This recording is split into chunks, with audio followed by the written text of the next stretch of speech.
ರೀ, ward number 20 patient case sheet ಕೇಳಿ ಎಷ್ಟೊತ್ತಾಯ್ತು? ಎಲ್ರಿ ಕೇಸ್ ಶೀಟು? ಈಗ ತಂದು ಕೊಡ್ತೀನಿ ಡಾಕ್ಟ್ರೆ. ನೋಡಿ, ಕೆಲಸನ ಸರಿಯಾಗಿ ಮಾಡೋದು ಕಲೀರಿ. ನಿಮಗೆ ಸಂಬಳ ಕೊಡೋದು ಹರಟೆ ಹೊಡೆಯೋದಕ್ಕಲ್ಲ. ಇದೇನಾದರೂ ಹೀಗೆ ಮುಂದುವರೆದ್ರೆ ಕಂಪ್ಲೇಂಟ್ ಕೊಡಬೇಕಾಗತ್ತೆ ಅಷ್ಟೇ. ಮುಖ ನೋಡ್ತಾ ಇದ್ದೀರಾ? ಹೋಗಿ ತಂದ್ಕೊಡಿ. ತಂದು ಕೊಡ್ತೀನಿ ಡಾಕ್ಟ್ರೆ. ಸರಿ. ಡಾಕ್ಟ್ರೇ ಗರುಮಾಗಿದ್ದಾರೆ? ದೊಡ್ಡ ಡಾಕ್ಟ್ರು ಶ್ಯಾಮ್ ಸಾರ್ನ ಬೈದ್ರಂತೆ, ಅದಕ್ಕೆ. ಹೌದಾ? ಯಾಕೆ ಗೊತ್ತಿಲ್ಲ. ದೊಡ್ಡ ಡಾಕ್ಟ್ರು ಶ್ಯಾಮ್ ಸಾರ್ ಮೇಲೆ ಜೋರ ಕೂಗಾಡ್ತಿದ್ರು. ವಾರ್ಡೆಲ್ಲ ಕೇಳಿಸ್ತಾ ಇತ್ತು. ಎಲ್ಲಿದ್ದಾರೆ ಡಾಕ್ಟರ್ ಶ್ಯಾಮ್? ಈಗ ತಾನೇ ಕನ್ಸಲ್ಟೇಷನ್ ರೂಮ್ಗೆ ಹೋದ್ರು. ಸರಿ. ಜಾಹ್ನವಿ, ಡಾಕ್ಟರ್ ಕೊಟ್ಬಿಡಿ ಒಂದು ಸ್ವಲ್ಪ ಕೇಸ್ ಸ್ಟೇಷನ್.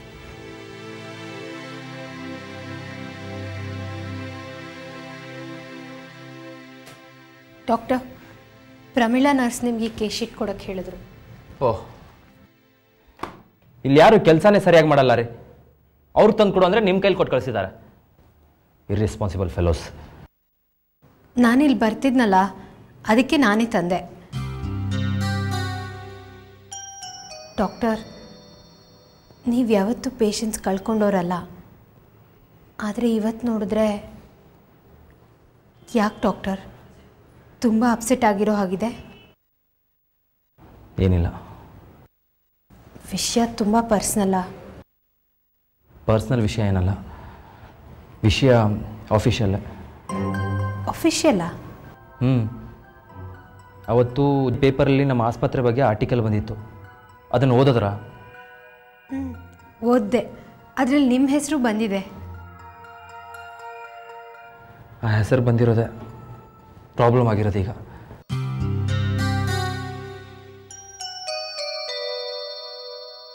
ಆ ಆರ್ಟಿಕಲಿಂದ ಡಾಕ್ಟರ್ ಕಾಣೇಕರ್ ನನ್ನ ಬೈದ್ಬಿಟ್ರು. ನಿಮ್ಮನ್ನು ಯಾಕೆ ಬೈದರು ಡಾಕ್ಟರ್ ಕಾಣೇಕರು? ಆ ಜರ್ನಲಿಸ್ಟ್ ಪೇಪರಲ್ಲಿ ಆರ್ಟಿಕಲ್ ಬರಿತೀನಿ ಅಂತ ಹೇಳಿದಾಗ ಕಾಣೇಕರ್ ತಮ್ಮ ಹೆಸರು ಬರಲಿ ಅಂತ ಆ ಪೇಷಂಟ್ ಪ್ರಾಣ ಉಳಿಸಿದ ನಾನು ಅಂತ ಹೇಳಿಕೆ ಕೊಟ್ಟಿದ್ರಂತೆ. ಆಮೇಲೆ ಯಾರೋ ಹೋಗಿ ಆ ಜರ್ನಲಿಸ್ಟ್ ಹತ್ರ ನಿಜ ಹೇಳಿದ್ದಾರೆ. ಆ ಪೇಷಂಟ್ ಪ್ರಾಣ ಉಳಿಸಿದ್ದು ಕಾಣೇಕರ್ ಅಲ್ಲ, ಡಾಕ್ಟರ್ ಶ್ಯಾಮ್ ನಂದನ್ ಅಂತ. ಅದಕ್ಕೆ ಆ ಕಾಣೇಕರ್ ಆರ್ಟಿಕಲ್ ಓದಿ ಆ ಜರ್ನಲಿಸ್ಟ್ಗೆ ನಾನೇ ನಿಜ ಹೇಳಿದ್ದು ಅಂತ ತಿಳ್ಕೊಂಡು ನನ್ನ ಆಸ್ಪತ್ರೆನ ನಿಮ್ಮ ಪಬ್ಲಿಸಿಟಿಗೆ ಬಳಸ್ಕೋಬೇಡಿ ಅಂತ ಬೈದ್ಬಿಟ್ರು. ಅದು ಯಾರು ಹೇಳಿಕೆ ಕೊಟ್ಟರೋ ಏನೋ, ಕೊಟ್ಟವ್ರಿಗಂತೂ 3 ಕಾಸಿನ ಬುದ್ಧಿ ಇಲ್ಲ. ಯಾಕೆ ಡಾಕ್ಟರ್ ಹಾಗೆ ಹೇಳ್ತಾ ಇದ್ದೀರಾ? ಇನ್ನೇನ್ರಿ ಮತ್ತೆ, ಅವ್ರು ಯಾರೋ ಬುದ್ಧಿ ಇಲ್ದವರು ಹೇಳಿಕೆ ಕೊಟ್ಬಿಟ್ರು. ನನ್ನ ಕೆಲಸ ಕಳ್ಕೊಂಡ್ರೆ ನಾನೇನ್ರಿ ಮಾಡಲಿ?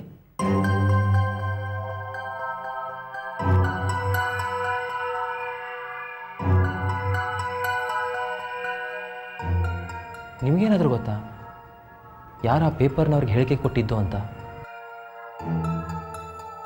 ಅದು ಗೊತ್ತಾ?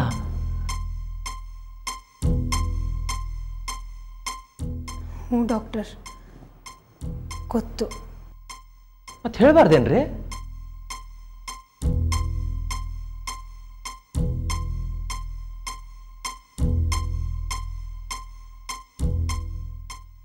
ಯಾರದು? ಹೇಳಿ, ಪರವಾಗಿಲ್ಲ. ನೀವು ಹೇಳಿದ್ರಿ ಅಂತ ನಾನು ಯಾರ ಹತ್ರನೂ ಹೇಳಲ್ಲ. Sorry sir.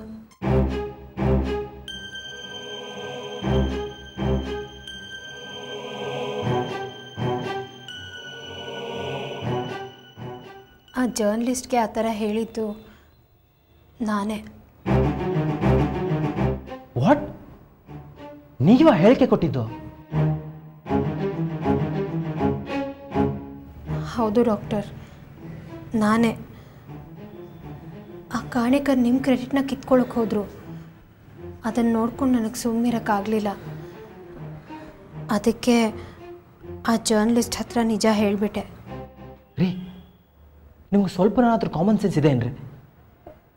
ನಿಮಗೆ ಯಾರು ಪೇಪರ್ನವ್ರು ನಿಜ ಹೇಳಕ್ಕೆ ಹೇಳಿದ್ದು? ನಾವಿಲ್ಲಿ ಬಂದಿರೋದು ಕೆಲಸ ಮಾಡೋಕ್ಕೆ. ಅಷ್ಟು ಮಾಡಿ. ನಿಮ್ಮ ಈ ಅಧಿಕ ಪ್ರಸಂಗತನ ಬೇಕಾಗಿಲ್ಲ. ನಾನು ಯಾವ ಕೆಟ್ಟ ಉದ್ದೇಶನೂ ಇಟ್ಕೊಂಡು ಹೀಗೆ ಮಾಡಿಲ್ಲ ಡಾಕ್ಟರ್. ನೀವು ಹಾಗೆ ಮಾಡಿರೋದ್ರಿಂದ ನನ್ನ ಕೆಲಸಕ್ಕೆ ಆಪತ್ತು ಬಂದಿದೆ, ಅದನ್ನು ಸರಿಪಡಿಸ್ಕೊಡ್ತೀರಾ? ನಿಮಗೆ ಮನೆ ಕಡೆ ಯಾವುದೇ ಜವಾಬ್ದಾರಿ ಇಲ್ಲದೆ ಇರ್ಬೋದು, ಆದರೆ ನನಗೆ ಸಾಕಷ್ಟು ಕಮಿಟ್ಮೆಂಟ್ಸ್ ಇದೆ ರೀ. ನಾಳೆ ಕೆಲಸ ಕಳ್ಕೊಂಡ್ರೆ ಅದಕ್ಕೆ ಯಾರು ಜವಾಬ್ದಾರಿ? ಸಾರಿ ಡಾಕ್ಟರ್. ಈಗ ಸಾರಿ ಕೇಳಿ ಏನು ಪ್ರಯೋಜನ? ನಿಮ್ಮ ಕೆಲಸ ಎಷ್ಟು ಅಷ್ಟು ಮಾಡ್ಕೊಂಡು ಇದ್ದಿದ್ರೆ ಇಷ್ಟೆಲ್ಲ ಆಗ್ತಿತ್ತಾ? ಎಂಥ ಕೆಲಸ ಮಾಡಿಬಿಟ್ರಿ. ಛೇ,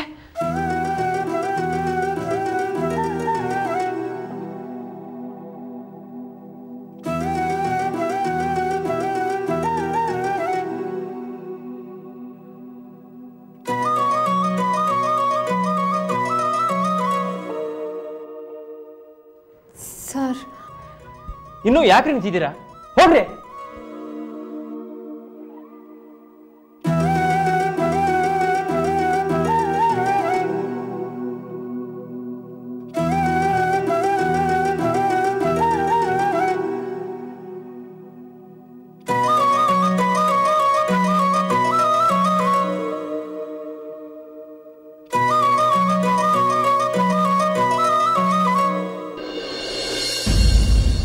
ಇವರು ನಮ್ಮ ಅತ್ತೆ ಅವ್ರ ತಂಗಿ, ಇವರು ಅವ್ರ ಮಗ, ಇವರು ಅವ್ರ ಸೋದರ ಮಾವ ಅಮೇರಿಕದಲ್ಲಿದ್ದಾರಲ್ಲ ಅವರು.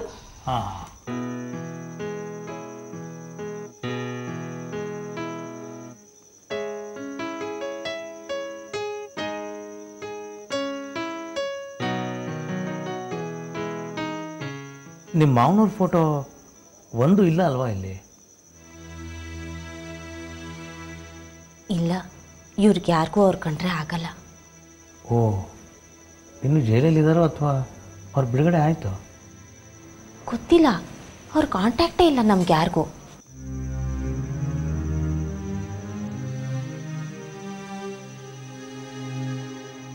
ಆ್ಯಕ್ಚುಲಾಗಿ ಏನಾಗಿದ್ದು?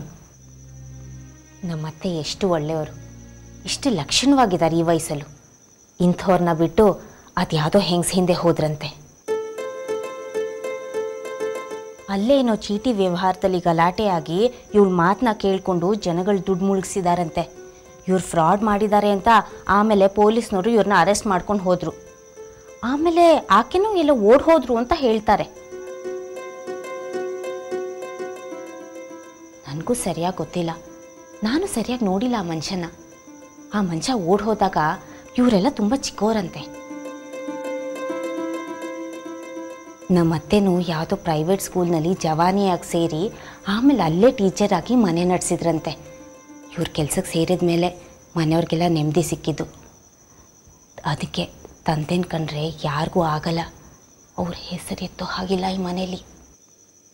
ಸರಿನೇ, ಹಾಗೆ ದ್ವೇಷ ಬರೋ ಸಹಜನೇ ಬಿಡು.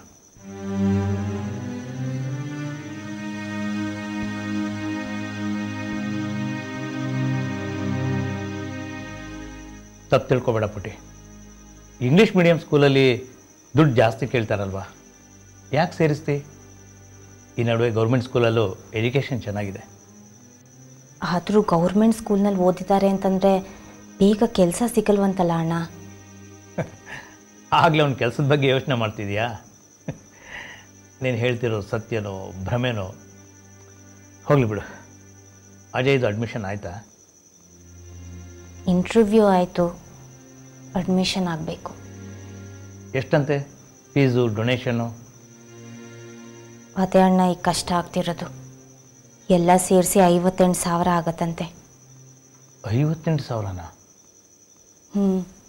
ಅದೇ ಈಗ ಒತ್ತಾಟ ಆಗಿರೋದು ನಮಗೆ. 58,000 ರೂಪಾಯಿ ಹೊಂದಸಕ್ಕಾಗ್ತಾ ಇಲ್ಲ. ಅಡ್ಮಿಷನ್ ಡೇಟ್ ಬೇರೆ ದೂರ ಏನಿಲ್ಲ, ಮುಂದಿನ ವಾರನೇ.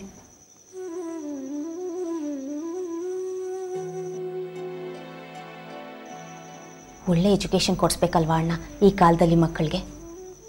ಇವ್ರಿಗೆ ಅದು ಅರ್ಥನೇ ಆಗ್ತಾ ಇಲ್ಲ, ಸುಮ್ಮನೆ ಕೂಗಾಡ್ತಾರೆ. ಮತ್ತೆ ಏನು ಮಾಡ್ತೀಯಾ? ದೇವ್ರ ಹತ್ರ ಹರಿಸ್ಕೊಂಡಿದ್ದೀನಿ, ಅಜಯ್ ಸ್ಕೂಲ್ ಅಡ್ಮಿಷನ್ ಆಗೋಕ್ಕೆ ದುಡ್ಡು ಹೊಂದಾಣಿಕೆ ಆಗಲಿ ಅಂತ. ಅಷ್ಟು ಬಿಟ್ಟರೆ ಏನೇನು ಮಾಡೋಕ್ಕಾಗತ್ತೆ? ಯಾಕೆ ನಕ್ಕಿದ್ದು? ಹಿಂದೆಲ್ಲ ಮನೆಗಳಲ್ಲಿ ಮಕ್ಕಳಿಗೆ ಮದುವೆ ಮಾಡೋದಕ್ಕೆ ಸಾಲ ಮಾಡ್ತಾಯಿದ್ರು. ಈಗ 1ನೇ ಕ್ಲಾಸ್ ಸೇರಿಸೋದಕ್ಕೆ ಸಾಲ.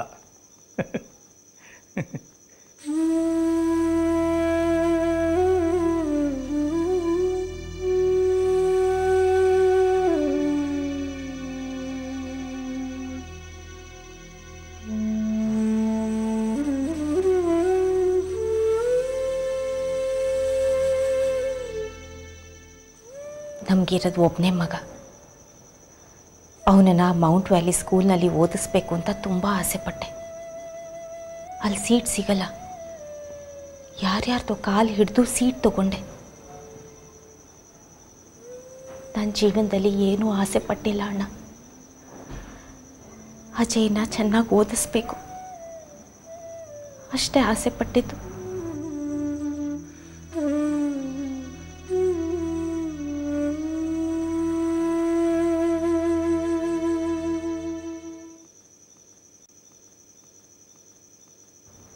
ಅಣ್ಣ, ಒಂದು ಸಹಾಯ ಕೇಳ್ತೀನಿ, ಮಾಡೋಕ್ಕಾಗತ್ತಾ? ಏನು ಜಮ್ನ? ಊರಲ್ಲಿ ಭದ್ರಪ್ಪ ಶೆಟ್ಟರು ಲೇವಾದೇವಿ ಮಾಡ್ತಾರಲ್ಲ, ಅವ್ರ ಹತ್ರ ಒಂದು 50,000 ರೂಪಾಯಿ ಸಾಲ ಕೊಡಿಸ್ತೀಯಾ? ಬೇರೆ ದಾರಿ ಇಲ್ಲ. ಸಿಕ್ಕಿರೋ ಸೀಟ್ ಬಿಡೋಕ್ಕೆ ನನಗಿಷ್ಟ ಇಲ್ಲ. ನನ್ನ ಹತ್ರ ಆಧಾರ ಕೊಡೋಕ್ಕೆ ಏನೂ ಇಲ್ಲ. ನೀನು ಗ್ಯಾರಂಟಿ ನಿಂತು ಸಾಲ ಕೊಡಿಸ್ಬೇಕು. ಇದೊಂದು ಸಹಾಯ ಮಾಡೋಣ. ಜಮ್ನ, ಕೈ ಮುಗಿಬೇಡ, ನನಗೆ ಸಂಕಟ ಆಗುತ್ತೆ. ಇರು.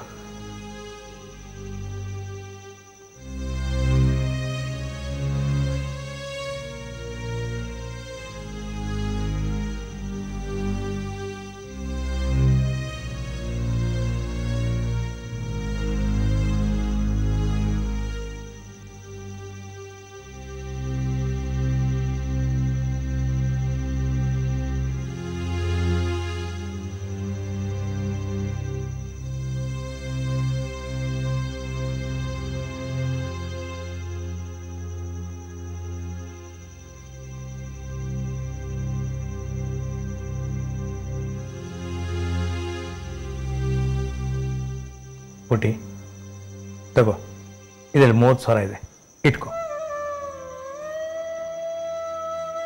ತಗೋ, ಇಟ್ಕೋ. ಅಲ್ಲ, ಇದು ಸೂರ್ಯಕಾಂತಿ ಹೂ ಮಾರಿದ ದುಡ್ಡು. ಸದ್ಯಕ್ಕೆ ಈ ಹಣ ನನಗೆ ಬೇಡ. ತಗೋ. ಏನು ಹೇಳ್ತಿದ್ಯಾ ನೀನು? ಅಣ್ಣ ಆಗಿ ತಂಗಿ ಕಷ್ಟಕ್ಕಾಗಬಾರ್ದ? ಅಲ್ಲ, ಈ ದುಡ್ಡಲ್ಲಿ ಮನೆಗೆ ಹಂಚು ಹಾಕಿಸ್ಬೇಕು ಅಂತಿದ್ದೆ. ಇಷ್ಟು ವರ್ಷ ಸೂರ ಮನೇಲೇ ಇದ್ವಂತೆ, ಇನ್ನೊಂದು ವರ್ಷ ಇದ್ರಾಯ್ತು. ತಗೋ. ಬೇಡ ಅಣ್ಣ, ದಯವಿಟ್ಟು. ನಿಮಗೆ ಇಷ್ಟು ಕಷ್ಟ ಇರಬೇಕಾದ್ರೆ ಈ ದುಡ್ಡು ನನಗೆ ಬೇಡ. ಸದ್ಯಕ್ಕೆ ಅಷ್ಟು ಕಷ್ಟ ಇಲ್ಲ ಪುಟಿ, ಬೇಡ ಅನ್ಬೇಡ, ತಗೋ.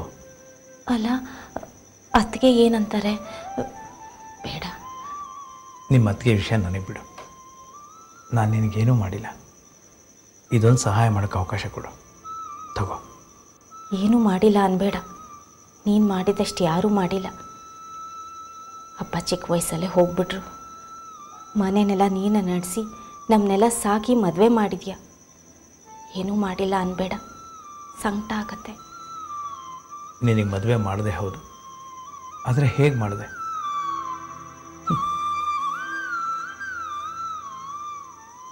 ನಿನ್ನ ಮದುವೆನ ಒಂದು ಮನೆ ಹಬ್ಬದ ಥರ ಮಾಡಿ ಮುಗಿಸ್ಬಿಟ್ಟೆ. ಒಂದು ಅದ್ದೂರಿ ಇಲ್ಲ, ಒಂದು ಸಂಭ್ರಮ ಇಲ್ಲ. ಕಡೆಗೆ ನಿನ್ನ ಮದುವೆಗೆ 5-6 ಸಾವಿರ ಚಿನ್ನ ಕೂಡ ಕೊಡಲಿಲ್ಲ ನಾನು. ಒಂದು ಸಣ್ಣ ಸರ ಬಿಟ್ಟರೆ ಬೇರೆ ಏನೂ ಮಾಡಿಸ್ಲಿಲ್ಲ. ಒಬ್ಬಳೇ ತಂಗಿ ನೀನು ನನಗೆ. ನಿನ್ನ ಮದುವೆನ ನಾನು ಎಷ್ಟು ಚೆನ್ನಾಗಿ ಮಾಡ್ಬೋದಾಗಿತ್ತು. ಈಗಲೂ ನಮ್ಮ ಬಳಗ ಎಲ್ಲ ಆಡ್ಕೋತಾರೆ, ತಂಗಿ ಮದುವೆನ ಜಗನ್ನಾಥ ಒಂದು ಸಣ್ಣ ಹಬ್ಬದ ಥರ ಮಾಡಿ ಮುಗಿಸ್ಬಿಟ್ಟ ಅಂತ. ನೀನು ಅಷ್ಟೇ ಪುಟಿ, ಒಂದಿನ ಮುಖ ಚಿಕ್ಕದು ಮಾಡ್ಕೊಳ್ಳಿಲ್ಲ, ಮದುವೆ ಬಡತನದಲ್ಲಿ ಮಾಡಿಕೊಟ್ವಿ ಅಂತ. ಒಡವೆಗೆ ದುಡ್ಡಿಲ್ಲ ಅಂತ ಗೊತ್ತಾದಾಗ ಯಾವ ಒಡವೆನೂ ಬೇಡ ಅಂತ ಹಠ ಮಾಡ್ತಾ ಕೂತ್ಕೊಂಡ್ಬಿಟ್ಟೆ. ಅಣ್ಣನ ಕಷ್ಟನ ಅವತ್ತು ಅರ್ಥ ಮಾಡ್ಕೊಂಡೆ ನೀನು.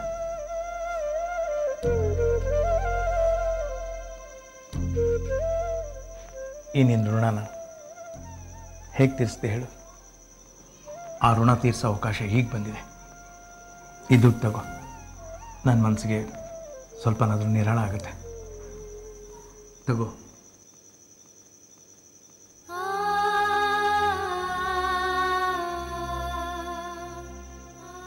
ನನಗೇನು ಹೇಳಬೇಕು ಅಂತ ಗೊತ್ತಾಗ್ತಾ ಇಲ್ಲ. ಈ ನಡುವೆ ಎಲ್ರಿಗೂ ಅವ್ರವ್ರದ್ದೇ ಪ್ರಪಂಚ ಆಗೋಗಿದೆ.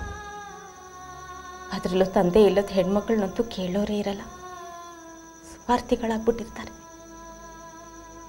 ಅಂಥದ್ರಲ್ಲಿ ನೀನು ತಂದೆಗಿಂತ ಜಾಸ್ತಿನೇ ಸಹಾಯ ಮಾಡಿದ್ಯ. ನನಗೆ ಸಂತೋಷ, ಸಂಕಟ ಎಲ್ಲ ಒಟ್ಟೊಟ್ಟಿಗೆ ಆಗ್ತದೆ.